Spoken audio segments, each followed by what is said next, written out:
starting a business. They still gonna have their trials. Yeah, for sure. That stuff, but I think the biggest mistake most new entrepreneurs make is what they do with the money. What they do with the money. When you're making money and you make it fast, it's important to be a steward over that money because, like I said, my mentor, Justin, he said this. He said, you got to do right with your money because one day you're going to need your money to save you. So Get to the cake. I'm on a mission for maze, no matter how long it's gonna take. I could just see it already. Give me that new Benz or the Wraith. Watching my own back where I'm from, it was never safe. Yeah, need 100 M's up in the safe. Last chance, life a movie. Roll another one and get baked. Mix the underwealth with the Gucci. what's going on, everybody? Welcome to another episode of Between the Lines podcast. Your host, Kese, Elliott here, man. If you are a returning viewer, listener, subscriber, whatever the case may have you, I appreciate you. Please be sure to go back and check out the entire season 1. It's on YouTube, Apple Podcasts, Spotify, iHeartRadio, all audio streaming platforms. But welcome, right? If you're a first-time viewer, listener, I appreciate you for tuning in. You're gonna be in for a treat, right? Today we have an amazing guest, Miss Brittany Garrison. I appreciate you taking the time out of your busy schedule, coming on the show. I know you have a lot of things going on between your podcast, motherhood, and all of these things, your marriage. So I appreciate you for coming out. She's a mom, an entrepreneur, a podcaster, right? She does plenty of great things, you know, for the world, honestly, right? Just with all of her work, a philanthropy. So just go ahead and take a second and just introduce yourself formally. Let the people know what you got going on, and then we'll go ahead and take it from there. Yeah, for sure. Well, first thing I want to say thank you for having me. Of course. It's definitely always an honor and a privilege, you know, to be able to have some good conversation. But I'm Brittany Garrison. I just turned 30. Because obviously he was talking about me not being a millennial anymore. I'm sorry, I thought you was a little older. My bad. Just turned 30. I'm a wife and mom, like you said. I've been an entrepreneur now for 8 years. Born and raised in the DMV, PG County. Stand up. Yeah, talk to me. Went to school in Philly, and then after I came back from college, I hated working for the government, and so I decided to move to Atlanta to pursue whatever possibilities there could be. So that means I literally had no plan at all. I didn't know what I was about to do. And then honestly, I just started networking, found some connections, started a business, and you know, now all I do is focus on content creation and helping service-based businesses pretty much understand content so they can generate more revenue. As you should. So how did you, I know you talk a lot about, you know, pivoting, coming to ATL, looking for opportunities. What was your first intro to entrepreneurship though? Let's just start there. Let's just start where you are now. Where did you start? What was your first sign of, okay, this is what I'm going to do, tap into entrepreneurship? When did that begin? Entrepreneurship honestly really started when I decided to leave home. So I was doing kind of like some kind of freelance web development. I went to school and got some web certifications to build like coding. It wasn't like when you had Wix and like Squarespace and stuff now. Yeah. Like you actually had to build the websites. And so I started doing that, and that was kind of like, it was cool, but one, I don't like to do a lot of work. So it was a lot of tedious stuff that I didn't feel like doing anymore. But it was also realizing that I needed to do something that people needed more often of, like doing web development wasn't moving as fast. And so for me, I was like, I got to find something else. So then I was in the music industry. I used to work actually down the street at 11th Street Studios in marketing. And what I used to do for that was artists would come in and they were working with the studio. And basically what I would do is help them, you know, put some stuff together in regards to how to get them on social media, because a lot of the artists I was working with, they hadn't been on social media yet, not in a way for their artistry. So I was doing that. And then through that, found network marketing, and that's where everything changed. I started my first network marketing company the end of 2016 when I first moved to Atlanta. So IAM wasn't the first? No, that was my second, really my third. But I don't count the first one because I really pretty much just bought the product and drank it. It was coffee. But then I joined another network marketing company. I didn't really understand what was going on. I don't know what the product was. I made $35 in a year. So it's safe to say that I really was trash. And so then, you know, the whole IAM thing came, network marketing. That's when I really was able to see some success in entrepreneurship and business. And now I've since then transitioned out of the industry as a whole. So you started, I would say, so that's 2017, 2016, when things really started in terms of entrepreneurship. So right now we're going into 2023. Yeah. What are some of the changes that you would say that you see, right, from when you first started entrepreneurship to what's going on today? Because you look at, you know, back around that time, it wasn't too much of content creation. It wasn't too much of monetizing through Instagram and Facebook and all of these type of things. It was just really more so doing the work for real. But nowadays you have content creation, you have Reels, you have TikTok, you have all of these different types of ways to promote your business, market your business. What are some of the major differences that you see? And, do you think that, where we are today is more so better than where it was before? I definitely think it makes it easier to build a business because you can reach more people utilizing social media. Beforehand, you really did have to get like what they call belly to belly, and you had to meet people all the time to be able to let them know what it is that you do. Now you could just post content. For me, I was just talking about, I'm really focusing in 2023 on YouTube because what people miss about YouTube and also TikTok is that those are places where people search for something particularly. Absolutely. So when they find you, they know that's what you provide them. So I think like just being able to have that kind of flexibility and like know that I can reach millions of people at one time with one piece of content, or, do a podcast episode that's something of value and be able to split that up and reach the masses. I think we're in a far better place for entrepreneurs to really build businesses if you learn how to create content effectively that accomplishes the goal. I think people don't talk about what they want to do with content, so they just post and stuff. They don't have no goals for it. And I think when you start to break that down of who I'm talking to, what I want to accomplish by posting content, it changes everything. Right. In 2016, you couldn't do none of that. Absolutely. I agree. And that's crazy that you say that, because I think when I look at social media right now, and when it comes to content creation, I think that people don't necessarily do it because they actually have a purpose and they really care about the people. I think a lot of people post content because they want to look for the viral aspect. They want to get compensated for it. So that's what they want to. That's what they want to get from social media, as opposed to actually caring about the people. Because take me for an example, right? I do podcasting and I'm not monetizing anything yet, right? I don't have ads. I don't do anything to make money. I just post content because I care about people getting immense value. Whereas you have other people who like to just post clips and clips and clips and clips and clips, looking for that one viral clip, so that way they can say, oh my God, wow, I can make something from that. And having said that, how important is it to, especially when it comes to content creation and like actually giving value, how important is it to actually know what it is that you're trying to give? Because what I see nowadays is that people try to give a bunch of everything, but they're not necessarily steering toward one thing. You know what I mean? So like, how important is it to really kind of like know your niche, if that makes sense? You know what I'm saying? I was anti-niche for a long time, right? Which came from being in network marketing, the company I was in. When I sat down with like a brand coach one time, she was like, well, who do you service? I'm like, everyone. What do you mean? Like, everybody can do this. Everybody can benefit from this. And I think like niching down is important, but I think it's more so about who you're talking to and building what I call an avatar. Like, with podcasting, with your business, if you want to build a YouTube channel, whatever, it's really answering this question. I think it's really, really powerful. I help blanks who blank and blank. When I was building my podcast, it was the first thing that I learned about it was like, who are you trying to talk to? Because I think when we talk to everybody, what happens, the reason why people don't want to talk to everybody because they feel like it's not enough people that want to do this specific thing. Not realizing that's really where monetization really happens and maximizes is when you do something in specific in small groups. There's this podcast I listen to, it's called Grow the Show. Dude says he did 100,000 downloads, right?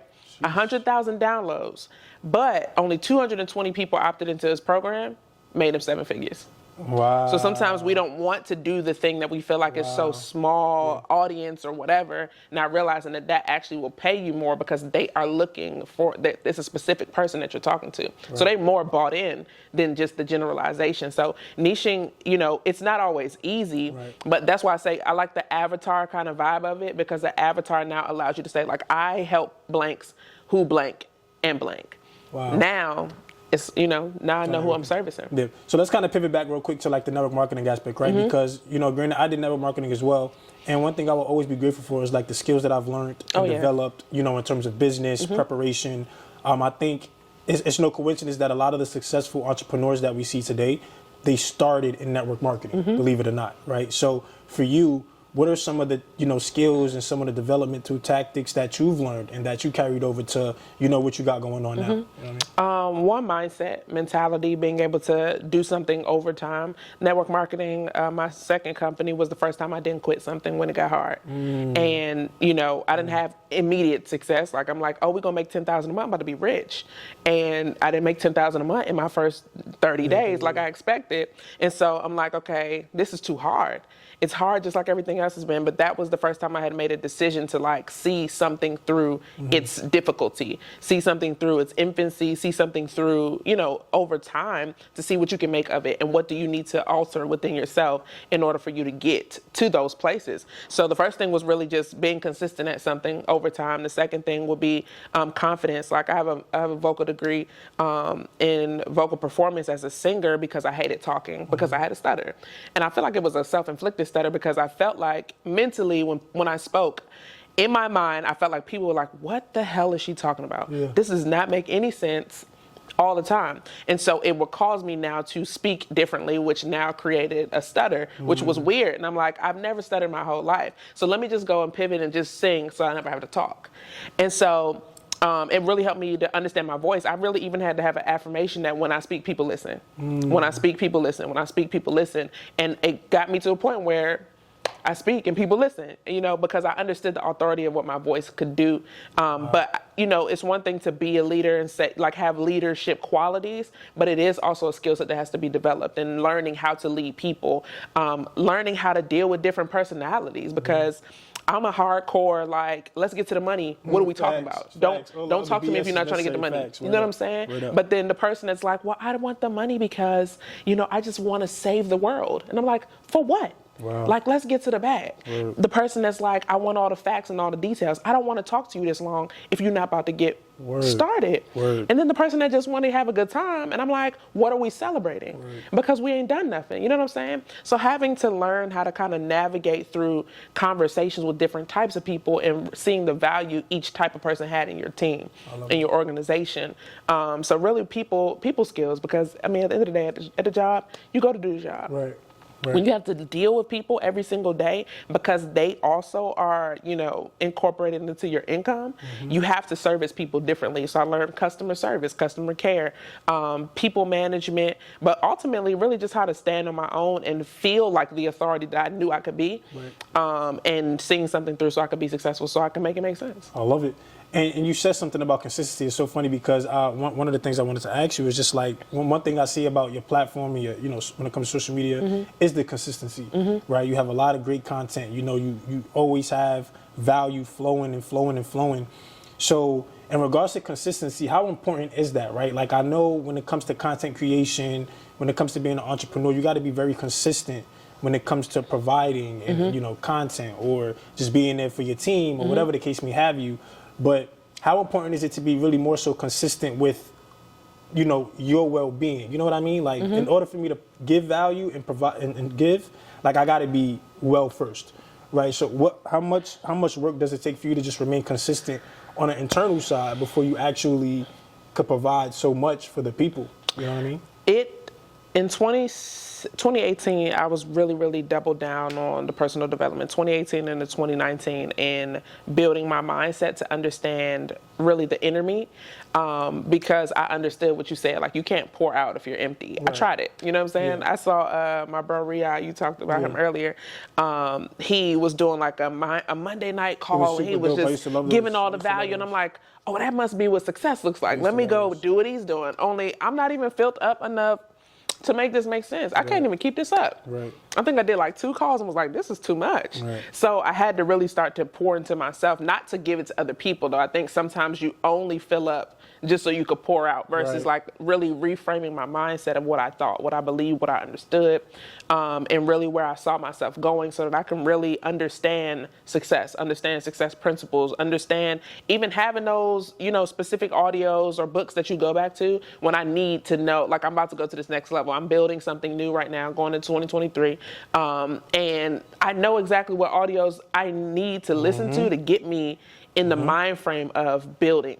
I know what I need to listen to get me in the mindset of scaling. I know what I need to listen to when I just need to seclude myself and really just spend time and grow.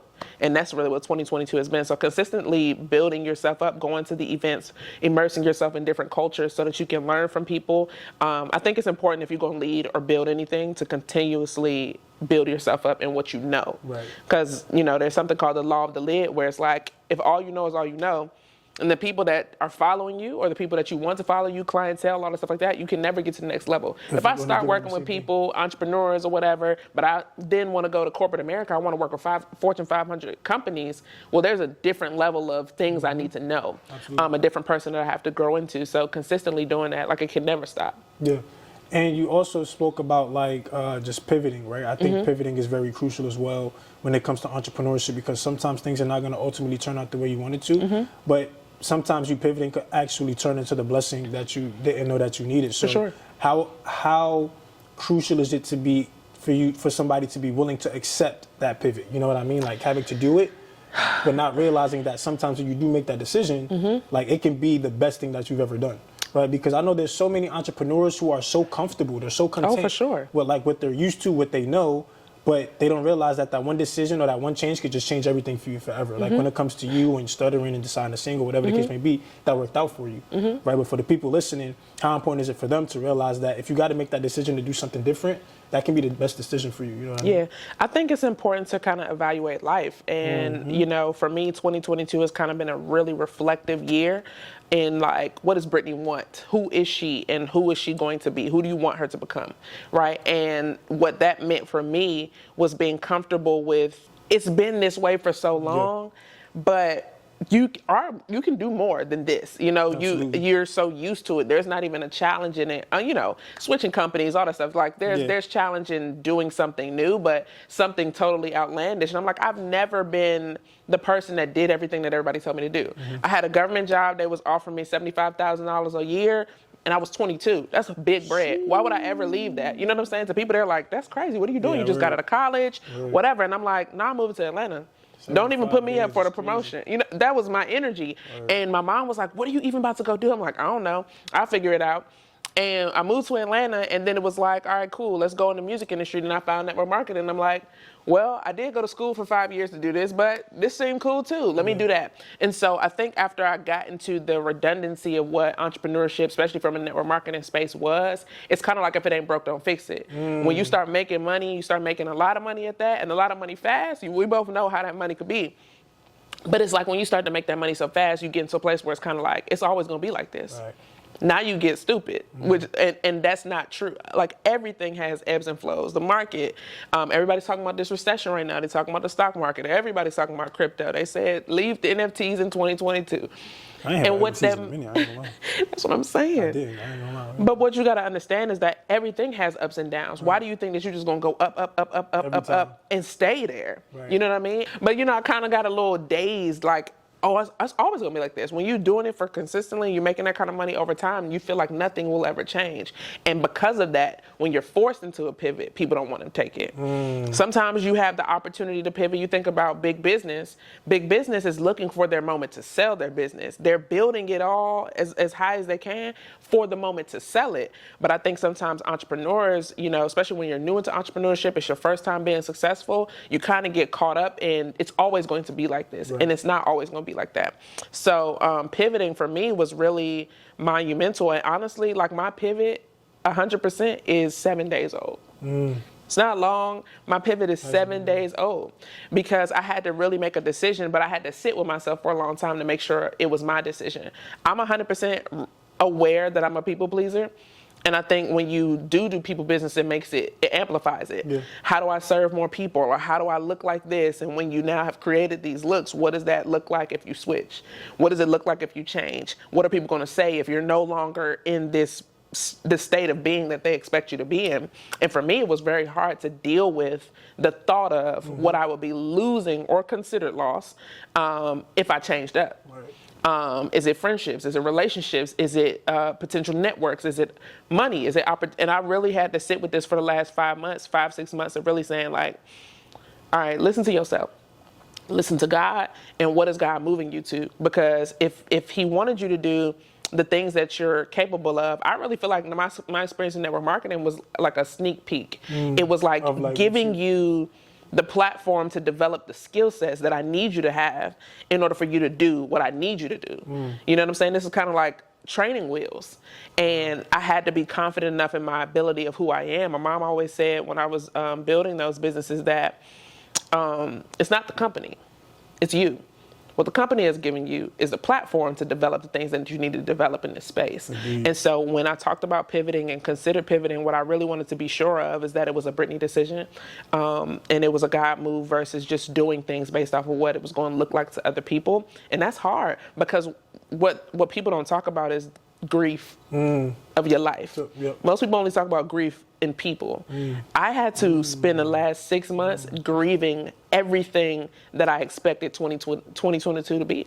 Where I thought I would be by now, by the time I turned 30, and what I thought my business would be, and it was in a collapsing phase. And it was kind of like, why am I acting like this don't exist? Right. You know what I'm saying? When you're in a space where you do personally develop yourself, it's like, you can't think negatively. You can't think, you can't see reality. You need to believe that this is not, this is real life. Yeah. You know what I mean? You can believe, like, that's not to say not to believe, but it was like really taking that time to grieve what I expected, grieve what was, and understand that change can be good. Yeah. Everything that I've ever done that has changed my life or doing something different has always amplified my life. So why would I think it's any different? Because now you got to stand on your own.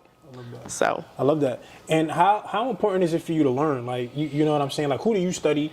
But because I know that you have to learn, like you said, you always got to be willing to fill your cup. So, like, who are some of the people that you study, and why is, like, learning from other people so important? Like, having that mentor that you could, learn from, get the tools from, and not thinking that you can do all of these things, on your own. Yeah. No matter how much development you do, reading, watching videos, whatever, I think you need to have someone that you can learn from, whether they be a close friend, whether it be somebody from afar, from a distance. Like, I study people all over, even if I don't know them. So how important is that for, like, entrepreneurs? Oh, no, it's definitely important because, I mean, at the end of the day, mentorship to me is like the GPS to success. So whatever it is that you want to do, it's kind of like, who's done it and how can I figure out what they did? If not, learn directly from them. I need to know what you're doing. I need to know how to do it. I need to know how to do it effectively so that I can cut my learning curve in half. I don't have time for this. I'm 30 now. Like, what am I doing? I'm not trying to wait you know 10 what I'm years. saying? When I look at, like, my previous business and being in network marketing, like, I joined that company at 24. You know what I'm saying? And had made my first 6 figures by the time I had turned 26, like right after I turned 26. And so when I look at that, I'm like, well, the individual that I was working with at the time, when I met him for my first meeting, he was 30. He had just turned 30. And he said, you'll be way beyond me by the time you turn 30. And so now I'm looking at, all right, cool, I'm 24. So my time frame I got right here, this is going to be a strong 6 years. Even though I expected by 30 I would be in a different place financially, from my business standpoint, et cetera. But everything that I developed, like, it don't change just because you're in a different arena. It's all applicable. You know what I mean? So I think mentorship is really, really important. But also what you said, like, following people that are in the space. So now that I'm just solely focused on content creation, I'm not about to just be following everybody that was in network marketing. It doesn't make sense. It don't make sense no more. You know what I'm saying? So, like, right now, I really am focused. I really follow a lot of Think Media. Good. Think Media is crazy. I love Think Media. They're insane. Major value. Like I was telling you about that podcast I listened to. This guy's name is Kevin Schmidlin. Grow the Show. I got a podcast now. I need to study the industry. So I think whatever you do, find somebody to study within the industry. So if it's content creation, podcasting, YouTubing, and understand those spaces so that you can really, create content effectively and do what you're doing effectively. And, I also have it on my vision board that I work with them. I love it. I love it. So what do you think are the biggest mistakes that new entrepreneurs make when starting a business? Like, what do you think are some of the mistakes that maybe some listeners or some of the audience can avoid when starting a business? They still gonna have their trials. Yeah, and for sure. That stuff, but I think the biggest mistake most new entrepreneurs make is what they do with the money. What they do with the money. When you're making money and you make it fast, it's important to be a steward over that money because, like I said, my mentor, Justin, he said this. He said, you got to do right with your money because one day you're going to need your money to save you. So it's like when your business does change, my husband is a stickler for finances and really being, I'm like, let's spend all the money. Like, what are we doing? Why are we working so hard? Well, if we can't, enjoy the fruits of the labor. He's like, you got to chill. Like, I'm the person trying to get a $7,000 a month penthouse. Like, I'm that person. He's like, you're nuts. You're going crazy. I'm like, you think so? Like, you don't think we could do this? But he was really, really, he's really heavy on the money. And the reason being is that, like, how long does your money last you if you could never do anything again? if you couldn't do another episode, if you start monetizing or all that stuff like that, and you could never do another one, how long would the money that you did make in your up season actually last you? You know, and I mean, not to be deep, but like if you look at it spiritually, biblically, when you think about the story of Joseph and how he told Potiphar, like, yo, there's going to be 7 years of plenty and then 7 years of famine. And what you do in the plenty season is to harvest all the stuff so that when the 7 years of famine, it's as if it's not happening to you. You know what I'm saying? And the other people now, because of what you did in your season of plenty, you were able to not only make sure that you were good, your family was good, your kingdom was good, all the people around you, but now it's people that could come from other places and be given, you know, your generosity because of what you did when you were up. And I think that's the thing that most of us make the mistake is that, especially black people, like I just gotta be real, we have like this trauma around money where the only way people know I got money is if I got on designer. You know what I'm saying? That's our mindset. Like, oh, I gotta go get the drip, I gotta go get the bags, I gotta go get the car, I gotta go, you know what I'm saying? Now, granted, you like some nice stuff. You know what I'm saying? Like, I've done the cars, I've done the crib, I got my first time spending like $5,000 just buying stuff. After I did it, I was like, damn, that was dumb. And really, yo, that's how it be for real. You know, like, I could have really done a lot with that $5,000. Or, you know, it's the bag and the bag is dope. Everybody gonna be like, oh, you got a dope bag. But then after they see the bag for the next 2 years, they don't even see it no more. And I think when you look at other cultures, it's like, yo, they don't be having to prove they got money. You see a white guy and he has on a t-shirt, some Walmart jeans, and he's getting in a Prius Uber. I'm getting an Uber Black. You spending $10 to go up the street. I'm spending $45 because of what it looked like. So I think that's the biggest mistake that most of us make is like really trying to elevate our lifestyle. And then if things change, I can't really navigate it or now I gotta feel, oh, I can't let nobody see that I'm down now. I gotta try to keep up and maintain the way I've made my life look. And so that's the mistake that I was making. But thankfully, you know, I have a partner that didn't care about me thinking of anything. And because of that, you know, when things did change financially, we were living off of money from 2020 just from what we did with it in 2020. You know what I mean? And so I think that's really, really important to be mindful of what you're doing and be a steward over your money, your finances when you start to make it in entrepreneurship. Well, I love that. So I'm gonna show you this clip that you posted on Instagram real quick. It kind of dove right in for it, honestly. I love that you said that. I'm gonna play the video when I drop the episode or whatever, but I want to let it play and then tell me what you meant by it and just kind of give the audience more of an elaboration because you spoke facts. I'm not gonna lie, you're speaking facts on it. Let me pull it up real quick. It's important as women too to make sure that it doesn't matter who brings home the most money. It's making sure that even if I made more money than you, in a calendar year or in a quarter, in a day, in a month, whatever, it's to still allow you to embrace your role as the head of the household and as the provider. There's too many couples probably competing with their spouse. Like there's too many people competing. I can stop it there because I really wanted to focus more on your part. So this is kind of going to lead into my next topic, which is really more so about your podcast, but we're speaking a little bit about, you know, finances, you're talking about you and your husband. So just hearing that clip alone, I think that gave a lot of clarity to just like what it's like to be married, just what it's like to have, you know, play your gender roles, even though I feel like there's many different philosophies on that. Yeah, for sure. But you said something very important in allowing, no matter how much money you make as the woman, that at the end of the day, I'm still not going to dilute the fact that you're the man of the home. You still have, you know, responsibility. So can you elaborate on that a little bit, just for like the people that might be watching that's in a relationship or, you know, that's in the same type of situation? That episode in particular, what we were talking about is like 8 money conversations that couples need to have because what's interesting is how different, you know, with anything, we're so different where it's like we could literally be saying the same thing, but they coming around like significantly different. So in that moment, I was saying like, you know, sometimes he was talking about the alpha female.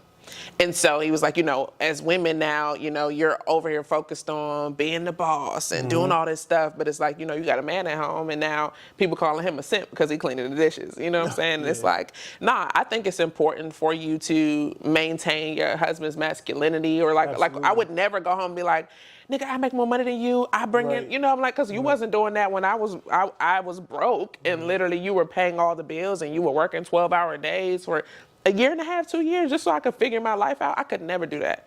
You know what I'm saying? And so that was my reason for saying that is really understanding that as women, like, play your role, but don't ever make him feel like just because things are different, like, here's my real philosophy. My real philosophy is understanding that nothing's ever going to be all the same, right? Right. This season I might be 100, you might be 0. You know, in another season you was 100 and I was 0. In another season, you know, you were 50 and I was 50. I was 70 and you were 30. And then we phased you out. My whole goal for building my first business was literally to get you off your job. So how can I then focus on getting you off your job so that we can build something together and then tell you this is my money? You know what I'm saying? Like at the end of the day, we got the same bank account. It don't matter who money this is. It's all ours. Right. You know, stuff that I do, you know, by myself, like I still like do worship at church and stuff like that, which pays me. And I remember looking at the bank account one day, like, bro, you spending my money. He's like, whose? Ours. Ours. It's our money. Wow. You know, at the end of the day, it all go in the same account. It's all the same money. So there's no reason for me to make you feel any different about who's bringing it, because you didn't do that to me. Right. And if things were to change, like things changed when I got pregnant and I couldn't travel the same, and I could. So now you sustain in the same business. We're equal partners. Yeah. And I think that's the problem. Is sometimes in relationships, people are trying to compete with each other. We're partners. Who can outdo each other? Yeah, like at the end of the day, if you look at any team in pro athletics, even if somebody's the superstar, somebody had to pass you the ball, though. You know what I'm saying? Like you, Kobe, LeBron, like you're going to, are you just going all the way? Like you can't even inbound to yourself. Good analogy. Wow. You know what I'm saying? So somebody has to play their part. Everybody has to play their part. And in different seasons, your part might be different. My husband don't cook, but. Hey man, I don't cook neither, bro. Sorry. You gotta get. I'm gonna get on it, man. It's just really a struggle. I promise. I'm gonna get on it. You know, and he'll say, "I didn't marry you. You didn't marry me because I could cook. I married you because you could cook." But he's real serious about making sure the kitchen is clean. Why? Because he want to eat. Wow. So in order for me to do what you want me to do, I need you to help me out the same way. Everything is a partnership financially. You think about it. I love it. And let's kind of pivot right into the podcast now, right? So let's talk about it. Podcast, obviously hosted by you and your husband. When did that commence? You know, what was the ideology, the idea behind it? Like, what is it about? I actually wanted to start the podcast back in 2018. And I had a friend that I had fell out with at the time. We cool now, but at the time I fell out with him. He had started a podcast, so I didn't, because I didn't want to be like I was doing it because he was doing it. Right. And so for years, I've wanted to start a podcast. I mean, could you imagine if I would have just did it back then? Like, but anyway, been crazy. Like what? I'll be on episode like 300. Anyway, what episode are you now? We actually launched back next Tuesday. To be at episode 25. I did see I had 1,000 downloads or something like that. So congrats on that. I know it's still going up, so that's dope. Yes, it's amazing. But podcasting is dope. Yeah. And so really it was kind of just the insight on our conversation that we have at home with a camera. Everything that is on there is stuff that we talk about every day or consistently within our lifestyle. And so I wanted to start a podcast, and then we ended up having a conversation about me starting my podcast. And I was like, why don't you just do it with me? And he was like, all right, cool, whatever. Because people only knew us as Malcolm and Brittany Garrison. You know, they didn't see their personality. Yeah, they didn't know. People literally thought we were robots. They were like, if I told somebody that I was sleep deprived because I'm a new mom, they're like, you have problems? I'm like, yeah. But you know, when you're in positions of leadership, you know, sometimes it's like I have this phrase that says viewer discretion is advised. Like, you know what I'm saying? Like I gotta, you know, move a certain way around certain people when it comes to respect levels, all this stuff. You can't just, you know, my mom said you can't show your drawers to everybody. And so, not that I'm showing my drawers now, but, you know, on the podcast, it's like, but it's being real and having conversation. I think in 2022, like, it was a hard year for a lot of people where it's like, you really just feel like you don't even know who you are anymore. Yeah, facts. It's like, what is even happening? And I had told my husband last year that, like, there was just something on the earth, like, it was just weird. And coming into 22 and like everything was changing for so many people. It don't really matter what industry people are in career-wise that are in my life. Everybody has been going through like some sort of pivot. You know, I have a friend, she lost her mom this year. I got another friend that lost their business. I got friends that's, you know, marriage and getting married and having kids. It's like everything is just, what the hell is going on? And so we were talking about it, and it's like, well, let's just talk about it. And that's how the whole thing came about. But it was really in a season where we were having to have very deep conversations about where we wanted to go in life, where we were pivoting, transitioning, because he left the business before me. Okay. He left me high and dry to do all this stuff by myself after we had built something together. So that was the basis of the first conversation that we were talking about, where it's like, yo, let's just talk about this. Wow. And so that's where it came from. Like, I know when you're doing podcasting, like, you want to be as vulnerable, as real, as authentic as possible. But Are there ever moments where you and your husband have conversations about just like the level of secrecy, the things that you do say? I mean, obviously you're mindful about what you talk about, about what you say, but are there ever moments where it's just like y'all ever, I don't want to say butt heads, but like how do y'all coexist, doing those things, right? Having conversations daily, opening up about your private life sometimes on some occasion, some of the challenges that you've experienced, like how have you guys adapted to that? Opening up to the public, now giving the public an opinion about what y'all life is like, And the public do be having their opinions. It'd be wild. TikTok especially, like TikTok goes crazy. Yeah, TikTok be moving. They be going stupid. But honestly, it's kind of like we are an open book. We talk to so many couples or our friends. Like we have a lot of friends that are couples, and this is the stuff that we literally talk about all the time. So I think, like I said, viewer discretion is advised. There are some things that would be more private, but at the same time, it's kind of like based off of what though, because something that you've gotten over could be the very thing that somebody needs to hear. Our last episode of our very first season, I sat down with some of my girlfriends. We're all new moms. Well, one of them, she has 2 kids. She just had her second at the time. Congratulations, by the way. Thank you. And then my other friend, she had just had her daughter is 4 months younger than my son. And so we're talking about, it was called Momming AF. And my homegirl, she opens up, we don't talk about this at all. Like, I'm like, yeah, we're going to do a sound bite to start the episode. She was like, if I would have known how great motherhood was, I would have never had an abortion the first time. I'm like, oh, snap. Damn. We doing this? Like, that's beastie. Yeah, that's beastie. Like, this is what we gonna do? Flag on the play, look. No. Literally, but it was like, it was the first time I had ever talked about it. It was the first time I ever told anybody outside of my literal close-knit circle, which is probably a solid 10 people, that I had an abortion in college for the public to see. You know what I'm saying? And I had to call my parents and tell them, hey. Yeah. I feel so they didn't know before you said, snap. Damn. No, but I had talked to my husband when we first started talking on the podcast. I was like, yo, we gonna talk about that? He was like, oh my gosh, no, like we can't.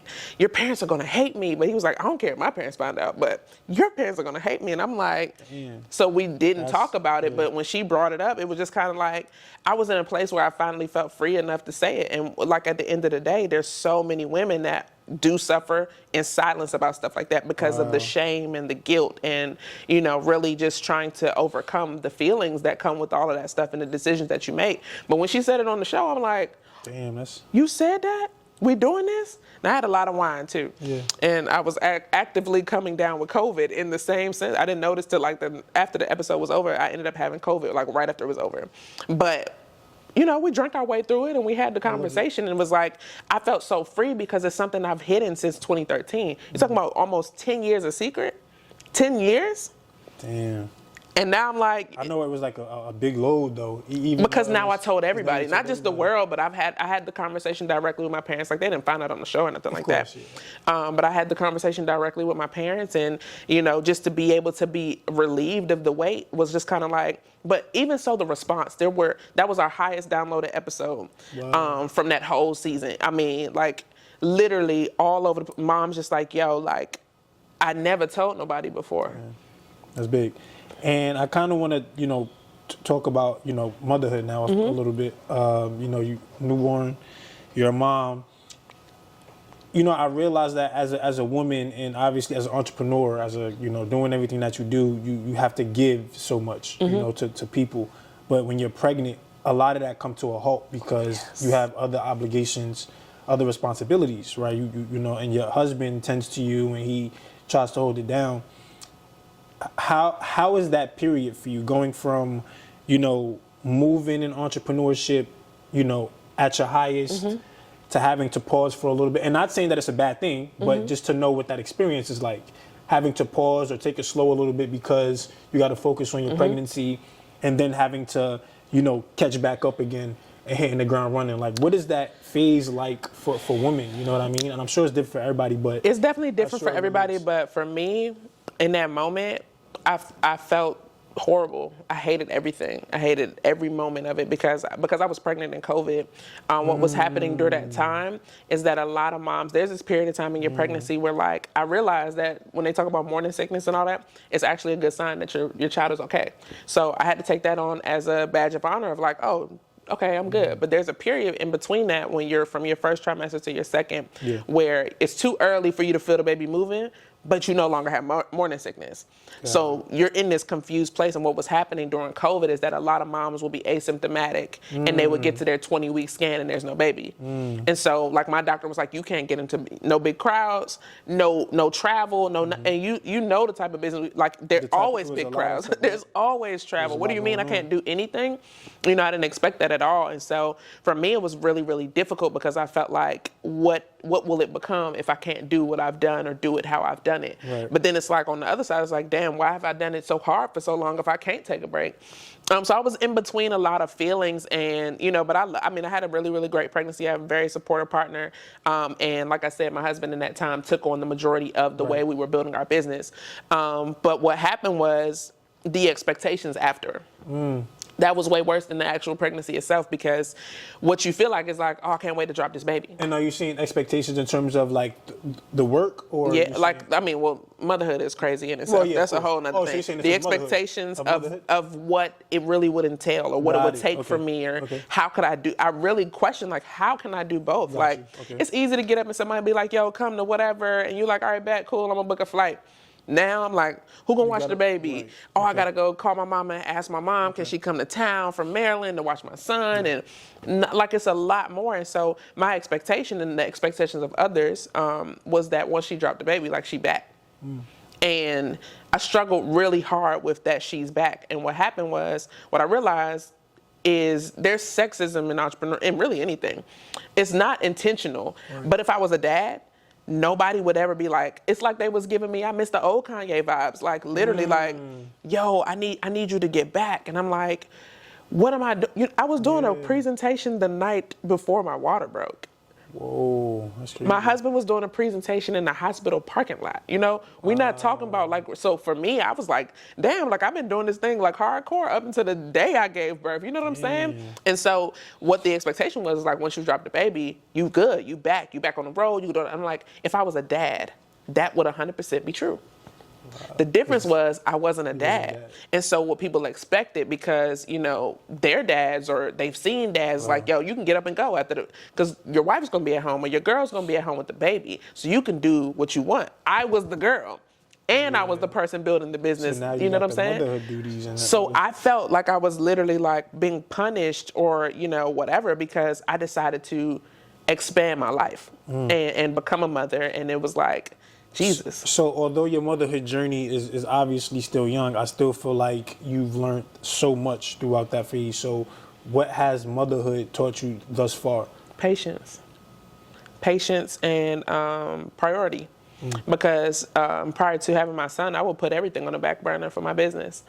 And once I had him, my focus is always my family now. And I think that was a hard adjustment for people. What happens when you have a baby, it's not just you that has to adjust, it's the whole world. It's everybody in your world that has to now adjust to who you are and who you've become and the things that are now of priority to you. My son's still breastfed. Please, y'all pray that he quits one day. He's 18 months, because, I mean, this is ridiculous at this point. But anyway, that's a whole nother story. But what you got to understand is, like, traveling as a breastfed mom at the beginning is like, yo, I need my kid. Like, it's not even just about me wanting to be with it. Like, this is like relief for me in that sense. And that's what the stuff I wasn't, you know, I just thought I could move like I did, and it was never the same. But it was really everybody else having to adjust to that, and then being okay with them having to adjust to me versus me trying to shape my life around the expectations of other people, because I got this person that didn't ask to be here that I have to take care of, and making him and my family my priority.